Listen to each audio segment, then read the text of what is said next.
Today's show is brought to you by Imperial Yeast. You hear us gushing over Imperial Yeast all the time, and that's because their yeast performs for us in every batch that we brew. Imperial Yeast is adored by commercial breweries and home brewers alike. Their pitch right pouches are jam-packed with over 200 billion fresh yeast cells, guaranteed to deliver flawless, fast fermentations every time. Imperial Yeast strains are grown by a team of pro brewers and home brewers who live to help other brewers learn more and ferment better. Join any recipe receiving tier of our Super Duper Homebrew Club and get a free upgrade to premium Imperial Yeast with every recipe kit that ships out to you. Learn more at homebrewhappyhour.com/club and come brew with us.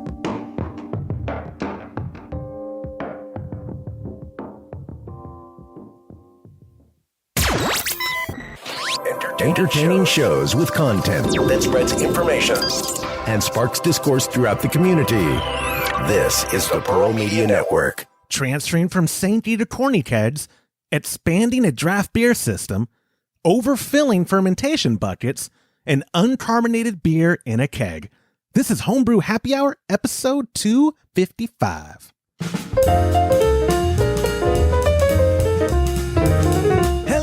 And welcome to the Homebrew Happy Hour. This is the show where we supply the answers to your homebrewing questions and discuss all things related to craft beer. If you have a question you would like us to discuss on a future episode, go to homebrewhappyhour.com and click on that submit a question link at the top of the page, or now you can call or text them in by using 325-305-6107. I am your host, Joshua Stubing. Today I am joined by the president and resident chief keg washer of kegconnection.com, Mr. Todd Burns.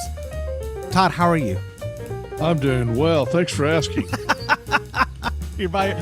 James is noticeably absent. He's going to be noticeably absent this episode because our answers might be real short. Because you're not a man who likes frills. You like to get to the point and just cut it. You were the man who originally told me. Yeah, but we don't have to worry about that because James isn't the blah, blah, blah guy. That's you. So we're good. Well, I was going to say, you were the original, hey, Josh, let's cut the small talk section out because I get bored. I think that was your verbatim email to me was, can we cut the small talk because you bore me? I think that's what you...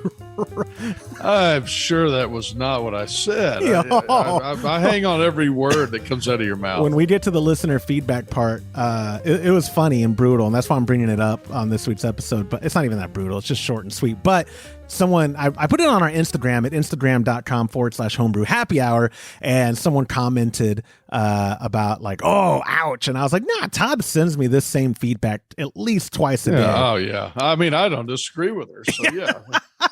Anyway, we are the Homebrew Happy Hour. We appreciate you. If you're new here, don't judge us off of the 5-second clips that you might be exposed to here. We're more. There's deeper parts to us. But yes. Let's start off this small talk real quick.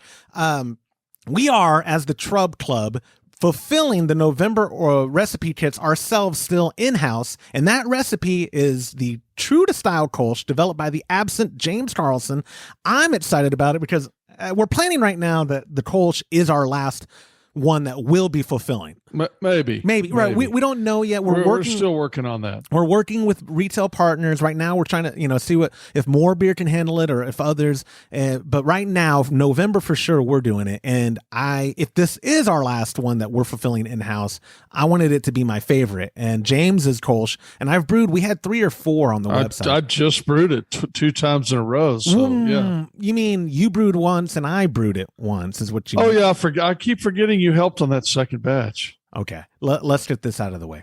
You poured the grains in, heated the water, got everything. Oh, ready. Heated the water. You put okay. That's like when I heat up. I changed out the RO filter. Is it cooking? I did all the work. I got all the water done. You got all the work. I got everything to do. Getting all the water. It's a lot of work. And then I heated it up the night before. I started it the next day. I got it up to temperature. I put the grains in. I started the mash. I mean, I don't know. I did a lot, Oh my gosh. I mean, you did help at the end, though. I'll give you that. I mean, I want to give you that. Oh my gosh. If it turns out great, you're going to take all the credit. If it turns out bad, You're going to say, I didn't brew this. I didn't brew that beer. That was Josh. That was only Josh. I had nothing to do with it. It wasn't me. I gave him good water, and look what he did with it. I gave That's right. That's what you'll say. But you're right. We brewed it twice. I actually brewed a 5-gallon batch of it for our buddy Keith. I haven't heard any feedback. The extract, I believe. I did. Right? That's correct. And I didn't hear any feedback from him, though. So I don't know if that's good or if that's bad. I tried it before giving it to him, and it tasted great. It was a little, it was a little sweet on the sweeter side of things, but it was still, in the style. It wasn't the worst. I thought I had a hint of like banana the day before I took it to him, but the morning of the day I took it to him, I tried it again. I was like, oh, it's gone. And even in the smell, I was like, maybe my nose last night, was a little off. Yeah, I bet he was happy. I hope so, because I really do enjoy brewing the Kolsch, and it is my favorite recipe, and it's very straightforward. And if you want to join our Chub Club and brew it with us this month, you can go to patreon.com/homebrew happy hour or homebrewhappyhour.com/club to learn more information about what we're doing in the Chub Club and how you can support that. And by the way, I've gotten no less than 150 messages that, did you know in the Complete Joy of Homebrewing, it's actually, Charlie tells us it's pronounced trub. Are they talking about trub or what? They are. And so I told him, I was like, I need to call it the What the hell does Charlie know? Yeah, what does he know? He's been ducking me for years. I've been trying to get him on the show. But now I guess I have to call it the True Lube. Or True. I think we're going to keep pronouncing it Trub. Hey, look, we are saying it's our show. It's our club. We get to call it what we want to. Shoot, yeah, and I'm proud to be. That's a very American thing to say. I don't care how you pronounce it. I'm American, and this is how you should hear us. Yeah, how we were saying Brautag if you're new to the show before we got corrected. Brautag. So anyway, we got a great show for y'all lined up for you today. Other small talk. Oh, the party this weekend has. Yeah. How many kegs of beer do you have on tap? 9? Well, I have 14 kegs. Wait a minute. My father and I floated the first Kolsch keg last night, so maybe we have 13 now. So I'm going to replace that one, and then I'll have 9 beers on tap, and then we'll have some reserve. Which we're not going to use. We don't have that many people coming, but there'll be a lot of variety, and probably a lot of variety going forward after the party, which will be good for you as you're visiting a lot over the next couple of weeks. So yeah, that's my segue. I seriously doubt there'll be any Kolsch left. I know. Oh, I know. That'll be the first one to go at the party. I've got 15 more gallons, though. Oh, that's right. Well, I brewed some more.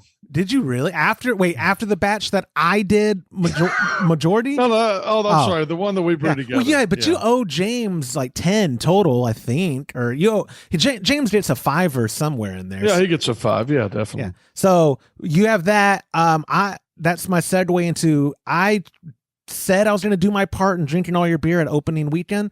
But I actually didn't, because I did a whiskey only night on Saturday. How did that work out for you? I don't want to talk about Sunday morning. And then Sunday morning, he has me working, he's chopping wood and having to, it's like a freaking Little House on the Prairie Sunday morning. All of a sudden, Todd is like, get to work, man. But to be fair, I woke up already at like 6:30, which was actually 5:30 because of the time change, like the new time, 5:30. And I went for a walk and I did all my stuff because I woke up like, oh no, I might be hungover. And I was slow, but by the time we were collecting wood, I was less slow, I think. I didn't notice any difference. That's not nice. That's not nice at all. Anyway, also in the small talk, getting past that, we're excited. We're going to have Lorena up at headquarters in December.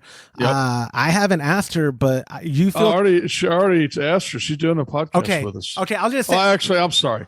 I didn't ask her. I just told her she was doing a podcast with us. Okay, deal. Because I didn't want to put her Johnny on the spot, but it's not beneath me to do that to people. So we'll either, I was thinking we can either do like an episode, or we can do her live Q&A that we did for Chub Club members a couple years ago is one of the most better received ones. People love her. She's a wealth of knowledge. And I'm not sucking up to her because I'm not convinced she watches the show every episode. But even so, Lorena's like one of the best brewers I know personally, and people we don't know personally vouch for her as well. So therefore, we can conclude she's a very knowledgeable, credentialed homebrewer. So I have to tell you, she has a couple of kegs of actual wine in Florida because she's in Florida right now with her husband. And I got this frantic message the other day. Can you send me some of those CO2 tank washers? Because I can't find any here. And I've got all this wine and I cannot tap it or drink any of it. So I sent her some over. Hero. You're the hero. I say CO2. I'm assuming she was using nitrogen or, sure. To push the wine, she's probably using nitrogen or argon or something like that. Have you ever had wine on tap? I have. Yes. Is that, your wife and your mother-in-law enjoy wine. Why don't you have a dedicated tap for wine and let's start making some wine? Okay.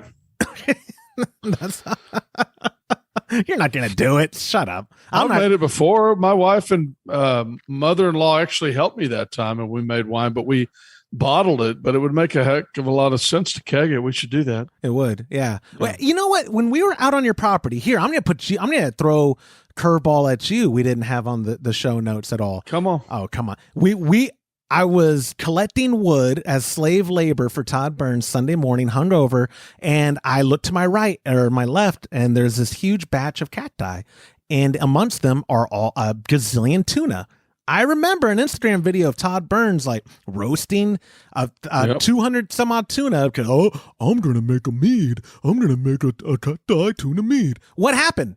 You never. It's in the freezer. I'm still going to make a mead. I'm going to make a mead someday. You've been saying you're going to make a mead for over 10 years. Over 10 years. Yeah. It was about the 10-year mark. It's actually Charlie's recipe the tuna recipe that really got me thinking about it. And I actually was talking to him at a show one day and I told him I was thinking about doing that. And he was like, you've got to do it. You got to do it. And I'm like, I'm doing it. Charlie says do it. I'm doing it. That was only like 4 or 5 years ago. That was 5 years ago. Cause I remember that one because we also talked to a group outside our hotel. Remember they were like part of the mead makers association. Oh yeah. And then they gave us mead the rest of the night. And they told us, they said, look, Charlie's a nice guy, but that recipe is overdoing it. You don't need to bury it and blah, blah, blah, blah, blah. You can turn it around in like whatever the time was. And you were like, oh my God, I'm going to do it. People give me flack because I've been saying I'm going to make a cider for like 2 or 3 years. Y'all, next time you email Todd or call him on the phone for your keg connection troubleshooting or see him in person, I'll give you $1 if you can prove that you asked him, how's that mead, Todd? How's the mead coming along? I'll give you $1 if you can prove it. Record your phone calls. Okay, I'm going to make it. All right, let's go to the questions. Enough of this. Well, enough of this small talk. Yeah. Well, before we get into the questions, it's time for listener feedback. Our listener feedback this week's a good one. It came from Emily. I won't give out your Gmail, although it would be, not beneath me because I'm petty. She wrote the subject line, here's some feedback for you. And her message body, you suck. Well, who is this? I'm not gonna give her Gmail out, but the name Emily. What's her first name? Emily. Emily. That was in the Gmail. Yeah. Emily, I couldn't agree more. Well, it was to the feedback line though, so I'm not sure if it was towards me. Here's what I think it was in reference for because I found it buried. No, I just meant in general. Yeah, the show. Yeah, we've all been saying that for years. I think. Here's my conspiracy. I don't know for a fact. We have that 1-star review of a woman, obviously a woman, because I think it's like Dragonfly Lady. So I'm going to make the jump here and say that's a woman on iTunes that was like, you think you're funny. You married a white woman and you can speak for what we drink. And no, it's a joke. It was a joke. But I think Emily might be connected to that because this was around the time that got published. It was buried in my inbox and I was like, this is my favorite kind of feed. So here's what I did, Todd. I emailed Emily back and I said, what's your email for keggconnection.com so I can give you your $25 gift card? Did she respond? No, she hasn't replied yet. Come on. I know. Get your gift card. It's been 2 days. I'm trying to give you Todd's money. We should have her on the show, too. She could really talk about what the problems are on the show. Oh, it would be the shortest episode ever. Well, I wrote that because y'all suck. Oh, thanks. Yeah. Anyways, no, please don't. I don't want to make this a thing. I just did this because I was, I thought it was funny, but I don't, the negative stuff and all that, don't feel bad for us. Todd calls me way worse things any given day of the week, multiple times. If y'all grew up with my father, you would know I have very thick skin, but no, I'm kidding, Pop. I had a great father. I forgot he listens to every episode. He did. Yeah, we actually, I mean, we like all feedback, even I don't mind negative feedback. That's part of it. I agree. I mean, it would be a little more constructive if you just said something besides "you suck." Yeah, I hear that every day of my life from somebody. Absolutely, yeah. We're no strangers to that, but be constructive. Say you suck, and here's how I can make you better. Or you suck because. Just add the because part. But anyway, we do have 4 questions for this week's episode, starting with one from our buddy David, who used the submission form at homebrewhappyhour.com. David wrote, "Hello, gang. This is going to sound like a dumb question, but I am sure it has never been asked on the podcast before because I have listened to every episode, even the ones Josh hates." Real quick, David, I don't hate any episodes. It's just episodes 1 through 50 is when Emily left that feedback, probably because they sucked. Anyway, my question stems from an experience I had during the summer. I attended a party at a friend's house and they had a keg of local craft beer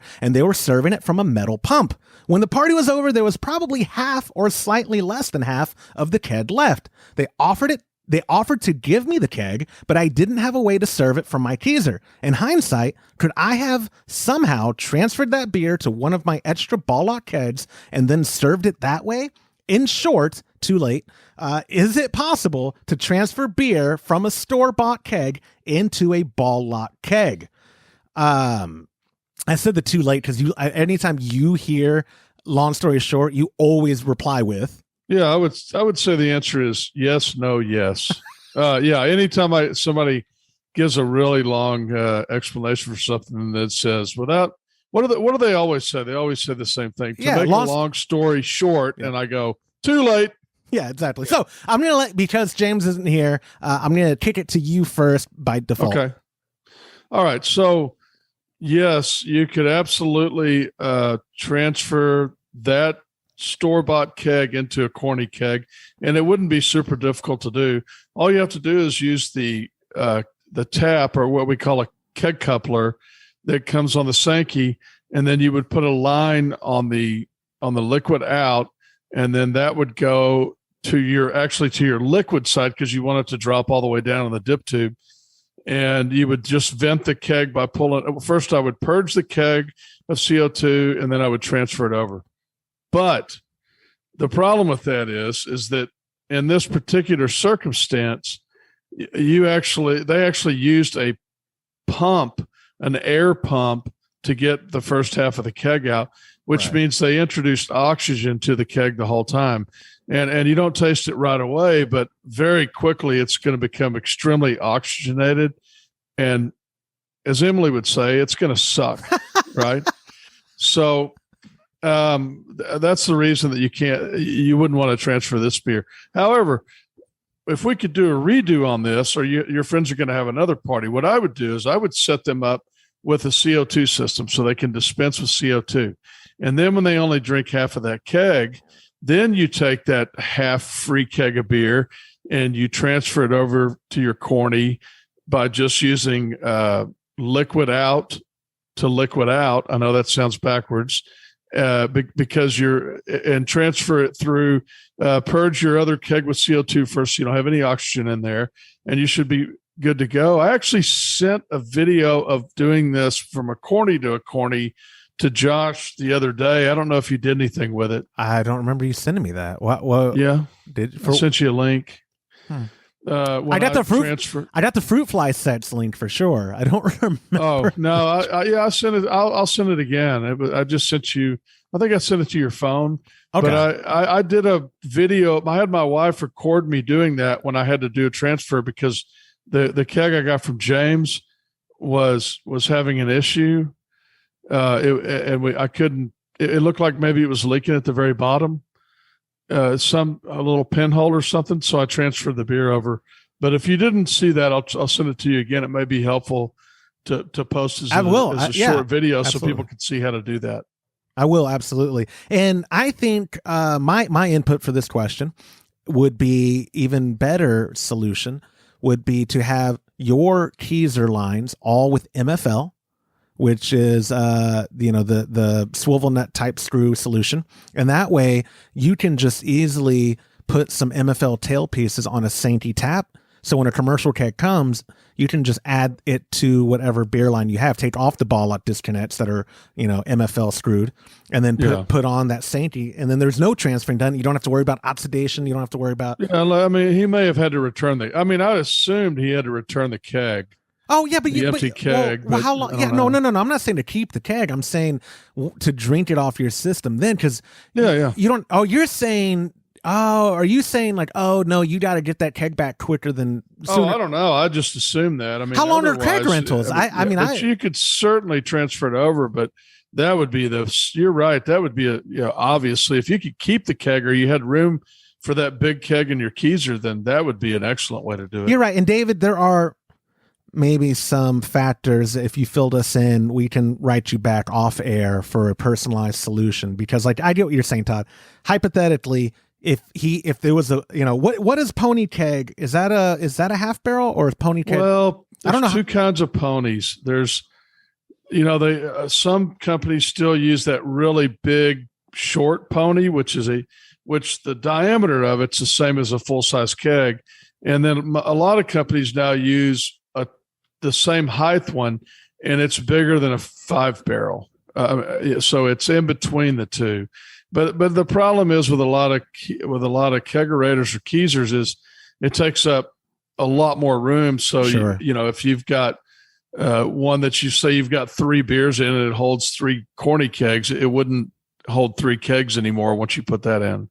Gotcha. Yeah. So I would say for me the most universal solution would be MFL connections on your gas and liquid lines, because most of our customers do that anyway. So yes. He may already have that. Yeah, they do. And if you have an existing system, it's extremely easy to make them. I mean, you're just cutting off some end, putting on the barb with the swivel nut. Oh man, that got whited out. Oh yeah, I would never personally make a system that didn't have swivel nuts on it. And like I think you already mentioned, you can get the tail pieces for the Sanke, so that you can use them that way. Just always make sure if you're using the tail pieces on the Sanke, unlike a corny keg connection or a disconnect, you have to use that little washer in there, or you'll lose gas. So, yeah, absolutely. Cupped washer. Yeah, the cupped washer. Yeah, but all that if you get it from kegconnection.com. It all is explained with the kit and all that. Like it's pretty straightforward. But also too, you can always call Todd at 325-356-5204 and he will give you. I love how many people call y'all, and because like you or James, because y'all are old school and the phone's right next to you, you answer it, and 9 out of 10 times they're like, "Wait a second. Is this Todd Burns from the Homebrew Happy Hour?" And then you call me all giddy like a schoolgirl, like, "Hey, guess what just happened?" I care that someone recognized your voice. Obviously, they recognize. What do you think? One day they're gonna call and go, "Is this Josh doing an impression of Todd from Homebrew Happy Hour?" "Yes, it is. This is Josh." Like, of course they know it's you when they call. Anyway, like you said, just to cover the bases and wrap up this. I don't really like this where I'm the one getting attacked. I like it the other way around. Yeah, James isn't here to just add you on. Like, yes, do it. So wrapping up David's question real quick. If oxygen's introduced to your party keg, it's not worth saving beyond that night, correct? No, it's going to be bad. Right, it starts to oxidize. Right, and that's why those kinds of solutions work. It's a win-win for the liquor store selling you the keg, and for you, because that keg's got to get consumed quick. They get that keg back, and usually they give you. I'm surprised it was a metal pump. That might be one. Oh no, I say that liquor stores started. You started not that long ago when you were still selling to liquor stores. Metal pumps were more common than the plastic ones, weren't they? Because they're durable. I guess. Yeah. Oh, I'm only saying that because really when I was in college, it was always the very cheap, not even pony pumps, but like the imitation of pony pumps from Taprite. And was it really?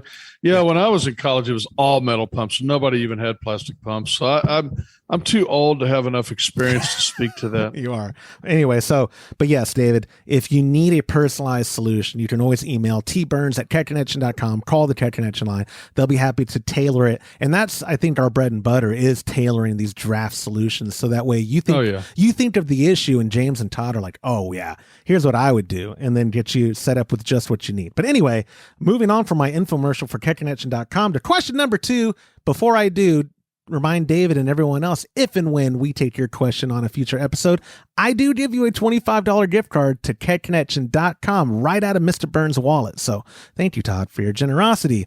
My pleasure. Question number 2 came from our buddy Josh from Nebraska, and it's a voicemail. Hey, gentlemen. Another guy here lucky enough to be named Josh, like the excellent host of the show here, calling from the no-coast city of Omaha, Nebraska. I was hoping you guys could help me out with a question regarding how to expand my keg setup so that I know what to order off of Keg Connection when the time comes. Currently, my system can run up to 4 kegs. I have a single regulator on my tank that runs to a 4-way air distributor. I'm hoping that in the next few months I can expand to a 6-keg setup. What do you guys think would be the easiest way to do this using the gear that I already have? For example, should I get a 3-way manifold hooked up to one of the spots on my 4-way manifold? Or should I get a little Y splitter coming off my gas tank, run one to my 4-way manifold, and then get a 2-way manifold to the other one to get up to 6? I feel like the possible combinations here are endless, but was just wondering on what you guys thought would be the simplest and cheapest way to do this. Thanks, and keep up all the work. Bye. Josh, wonderful name. Wonderful name. The possibilities are endless. I appreciate that he acknowledged that. I will say, if you go watch the video we did 2 years ago for HomebrewCon on building the keezer, the way Todd did it is what I always recommend, mainly because it's like ideal for the what ifs of your like serving beer. As far as how the best way to do this, what I would do is order an air distributor, and then on keggconnection.com you can actually change both your inlet options and your outlet options. So I'm looking at it right now, and on the inlet, I can go ahead and change the inlet to a 1/4 inch MPT, which is male pipe thread. And by doing that, you would have the MPT on the other side.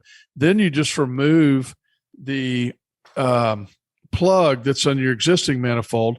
You can screw that in, and now you've got a 6-way manifold. Or if you want to do a 3-way, you've got a 7-way manifold, and you have an extra port for the future if you want to do something else. But that would be the absolute, I would think, easiest and least expensive way to upgrade would be to just order a 2-way with a male pipe thread, unscrew your plug, screw the new one in, you're good to go. Yeah, and like I was saying at the top before you interrupted me, was how the way you did it is how I direct people when they're building it, because I think yours is the most future-proof way for a keezer, where you got secondaries if you're going to serve beer at different PSIs if you need that, which a lot of people realize how nice that is. Like if you have a Belgian on tap and an English, ESB on tap, and then you have the availability to serve at varying pressures per style that you have. And I also like the dedicated line for forced carbing that you have too. So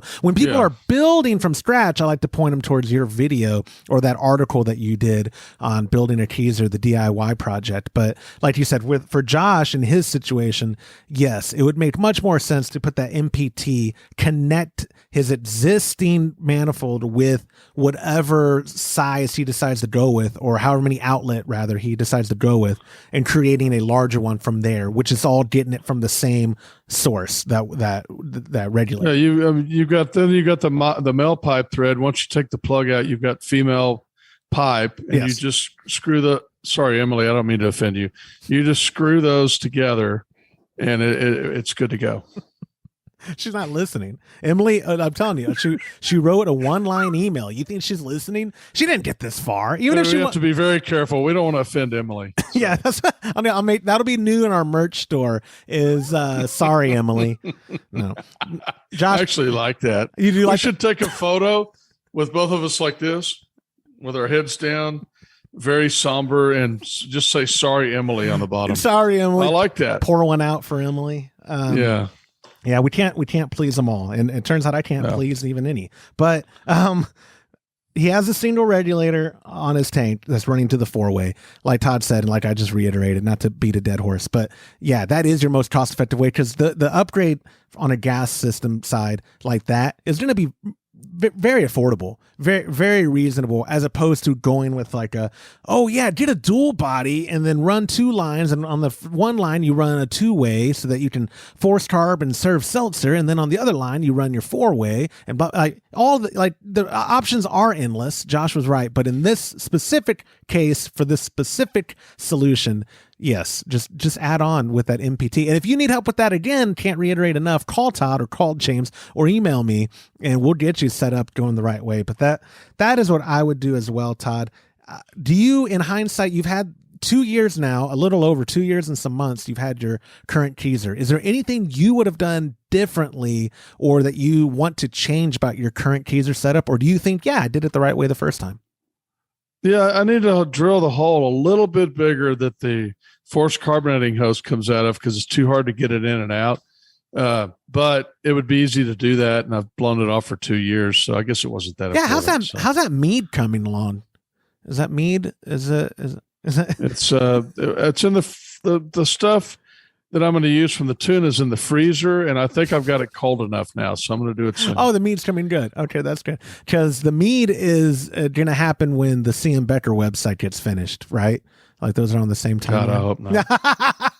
Anyway, Josh, thank you so much for submitting your question. Moving on to question number 3 from our buddy Adrian, who sent us a text message using 325-305-6107. Adrian wrote, "Will I encounter any issues filling my fermenting bucket to the brim? My thought process is that the more wort I get into the bucket, the easier it'll be for me to transfer 5 full gallons of clear beer into my keg and not get any floaties or gunk from the bottom." I like when people use the number 4 for the word "for" in a text message. That's so early 2000 Palm Pilot. But anyway, Adrian, thank you for submitting the question. I would say, off of my limited I'm a dumb knowledge, that filling a fermenting bucket to the brim is a bad idea. Would you agree, Mr. Burns? Yes. That was short and sweet. Why is it a bad? I was hoping you would elaborate. See, James catches my cues when I do a leader like that to James in softball. He knocks it out. Well, yeah, I mean, you know the answer too. So no, but I'm feeding. Oh, okay. Why? Yeah, it's a bad idea, because when you start to ferment, you got to have some room when the krausen's rising and everything's happening. You got to have room for that stuff to do its thing, and you don't want it coming out of your into your, let's say you're using a bubbler, it's going to clog up your bubbler, it's going to come out the top of it. Even if you're using a hose, if you fill it to the absolute brim, you're still going to get a ton of stuff coming out and filling up your bucket.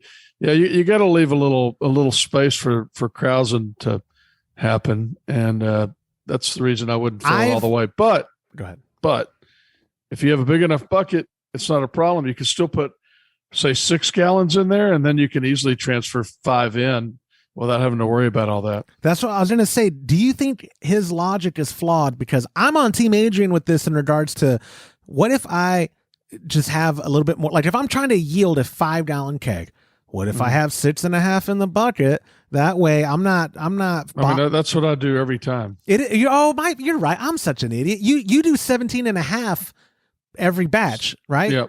Yep.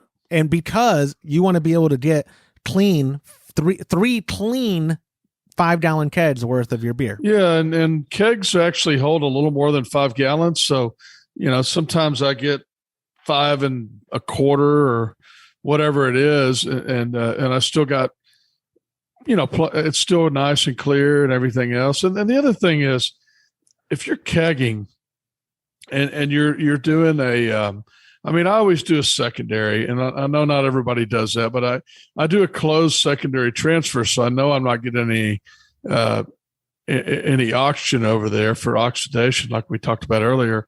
But even if you don't do a secondary, your beer may not be completely clear. Then you're transferring over, and you get a little bit of stuff in there. One of the things a lot of people don't realize is if you put that in a keg, and you put that keg in your keezer, and you force carbonate it, and you let it sit for a couple of days, and it's cold in that keezer. It's super cold, right? It's 38 degrees. That stuff's going to start falling to the bottom. Dip tubes on the bottom. When you pour your first beer, it's going to look like crap, and it's going to have all kinds of yeast and little bits of hops and stuff in it. But by the time you get to your third glass, it'll probably be crystal clear, and because you just sucked all that bad stuff out, and then you can enjoy your keg. Yeah, absolutely. Well, that's why a lot of times, I don't want to speak for you, but my pop and I, the first pour is mainly just that practice, like, hey, let's make sure the carbonation's where we want it and get out the gunk that we know is going to come up from whatever we had in it. Like you said, even though we secondary, we don't filter like James does. I wonder if James is the same. Yeah, I don't ever filter. I mean, I don't filter either. Right. And secondary we could have a debate night episode and have you versus 5 million. We don't have that many. The 5 people who listen to our show. How about that number? We could have them all call in and argue fervorously about how you're dumb for doing a secondary. That is not the popular stance. And I do it because I'm a creature of habit and learn from you. But again, my pop and I. But you do a closed transfer, right?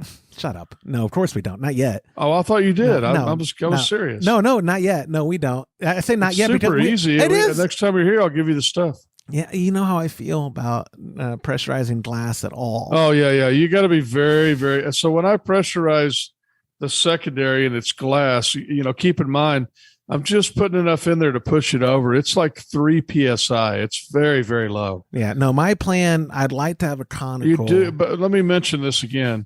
You do not want to pressurize glass to any extent. No, so you wouldn't want to kick it up to 10 PSI because if you explode the glass, you're going to lose all your beer, and that shard of glass that's sticking out of your throat, you're going to lose all your blood. You're going to lose all your beer and your blood. Yeah, I still have PTSD from that can of yeast. So explosions and we're not friends. I don't like explosions. No one should like explosions, to be fair. But most people that experience an explosion don't ever find out if they like it or not. Good point. You're right. Yeah. All right. Yeah, I'm comparing myself like I'm some soldier. Oh God, sorry guys, didn't mean to do that. But what I'm getting at is, well, like on a conical, my plan is having the conical like a CF15 from Spike or that new one from Blickman. If the ones in the bigger volume would just come out, John, I would love to have that. I love all the solutions that we have at our fingertips. But when you are like the Kolsch right now, you won't take it to secondary in regards to another vessel. When you're in the conical, you do it all in the conical, right? No, because, and the reason for that is I can, with a conical, it's conical. So it's coming down to the bottom. It's all collecting there. And we're able to really lower the temperature a lot. Right. But, with our Spike, we've never been able to get it below about 40, maybe 41 or 42, even though the what we're feeding to it is much colder than that. So I would say it's probably averages around 42, 43, 44.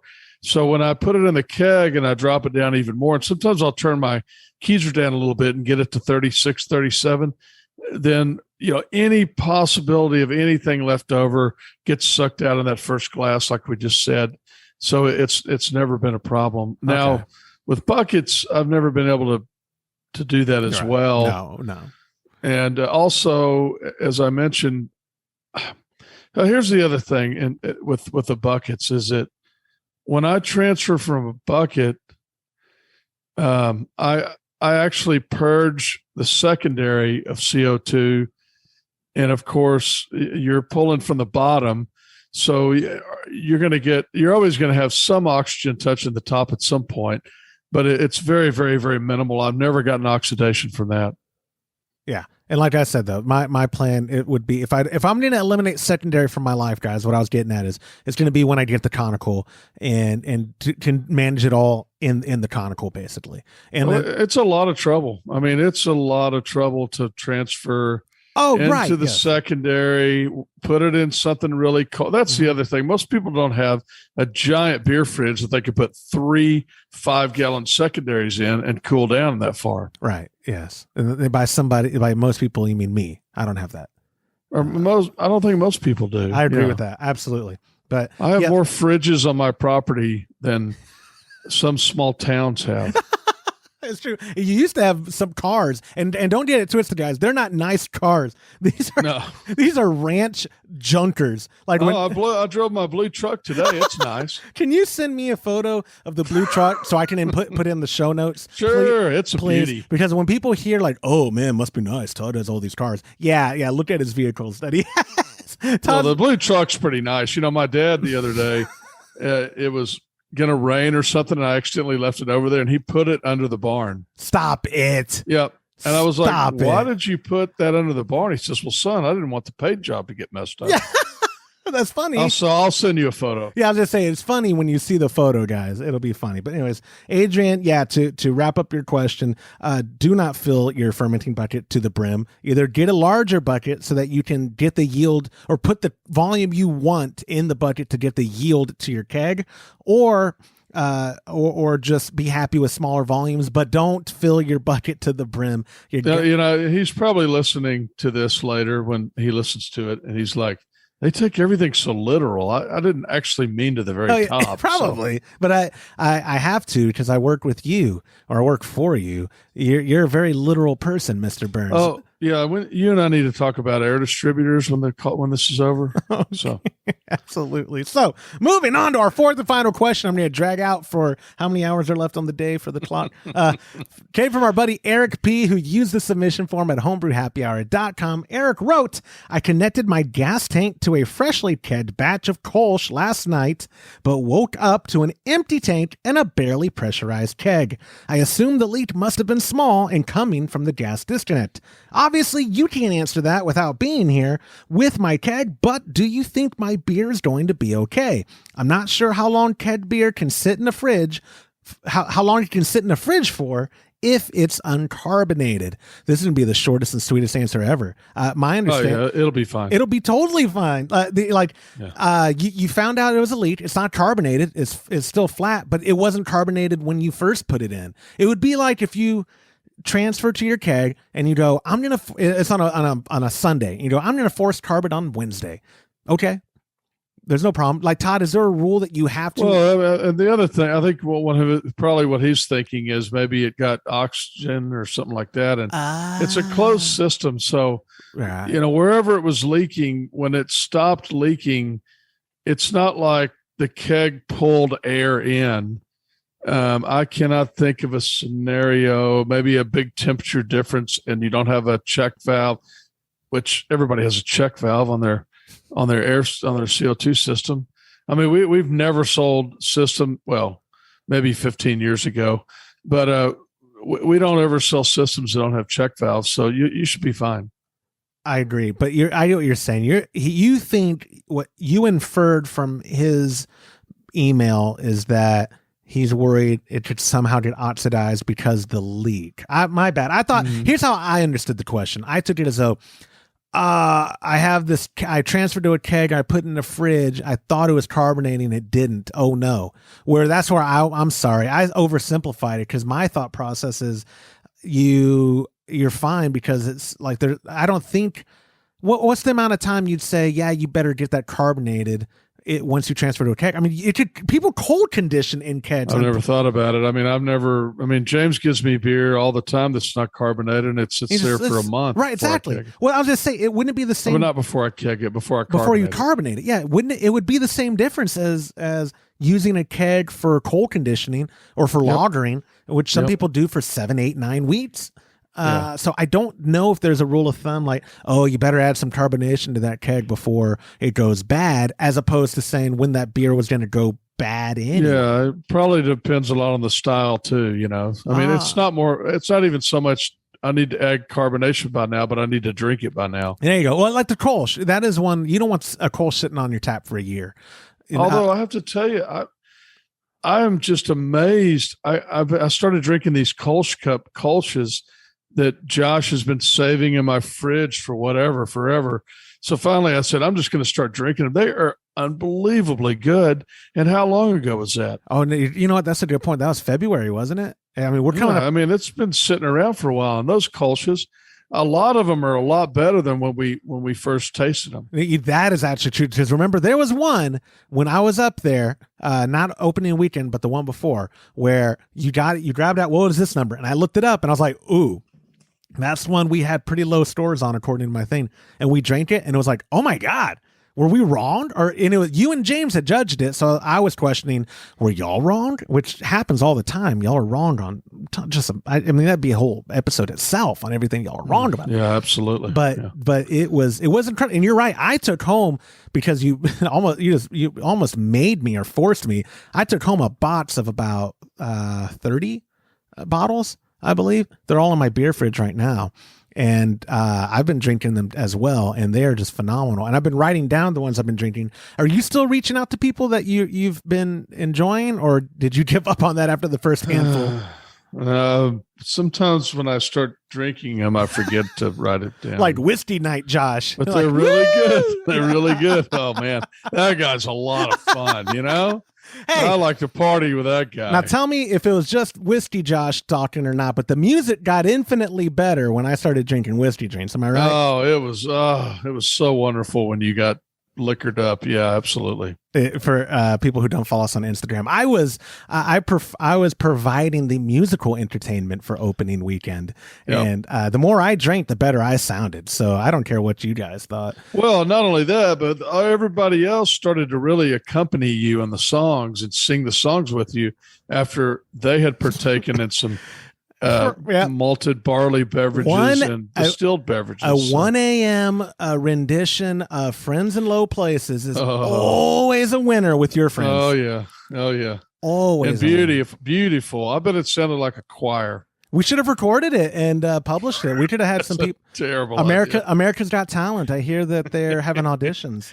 Anyway, back to Eric. Back to Eric's question. It's fine, man. And he actually wrote this question not that long ago, and I reached out to him already and told him all this stuff. Like, yeah, it's going to be fine. Don't worry about it. But so that's the episode, man. Short and sweet. Like I said, we good. James, barely even missed, right? Like we could do this show all the time without. Right. No, we can't. No, because I always freaked out when James isn't on here. I probably texted him 2 or 3 times, like James. No, it's not a brew day for me. But anyway, Todd, I'm gonna see you this weekend for Liz's party. And looking forward to seeing you and your family, especially. Yeah. What a wonderful group of children, and what a wonderful and amazingly understanding wife that you have. She doesn't listen to the show. She's never going to hear this. But more importantly, you're going to be seeing a ton of me lately because it's Black Friday, Cyber Monday coming up, and I'm going to be basically living at the barn after Thanksgiving. Like, it's going to be great. Yay. All right, man. I'll see you soon. See ya. Take care. That will do it for this episode of the Homebrew Happy Hour. If you have a question you would like us to discuss on a future episode, go to homebrewhappyhour.com and click on that submit a question link at the top of the page, or now you can call or text them in by using 325-305-6107. Thank you to our show sponsor, Imperial Yeast. Get a free pack of Imperial Yeast with your monthly Trub Club recipe when you join at patreon.com/homebrew happy hour.